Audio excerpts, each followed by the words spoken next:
teacher at a public school in Jeju, and you know, I'm so interested that you're now doing this on American hagwons because I clearly remember I was teaching 4th grade. A girl comes into my class and she's crying, and I stop her. You know, before she enters, I'm just like, "What's wrong? Why are you crying?" And she said, "You know, I got a 90 on my test." And I was like, "Okay, you know, are you okay? Are you worried about your parents? Are you worried about your homeroom teacher?" And she goes, "No, I'm worried about what my hagwon teacher is going to say. And I'm worried about the consequences of getting a 90 on my test." And I think seeing the prevalence of the hagwon culture, not only in America, where I grew up in Queens as well, but you know, in Korea, I think it's a powerful thing to create understanding of why hagwons exist and why it's so important and why it's so prevalent. But I'm wondering, how do you balance between understanding the darkness and the unintended consequences and the negative impact it has on these kids, particularly because the suicide rate is so high?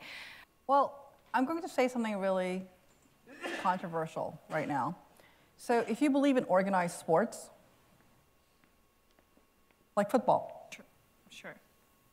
If you enjoy football, you are witnessing the destruction of young men.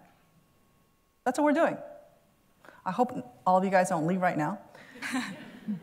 But every time I watch a football game, I literally think as a parent, how could we do this to children?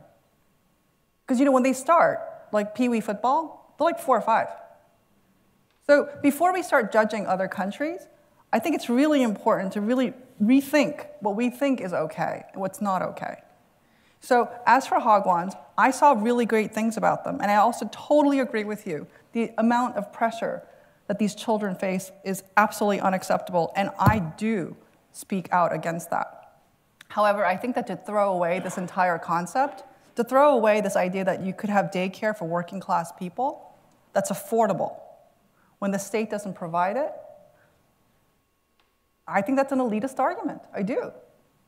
So I agree with you that when I see these kids suffer, it's horrible, but I've also seen kids from many other ethnicities and countries who get upset about the 90.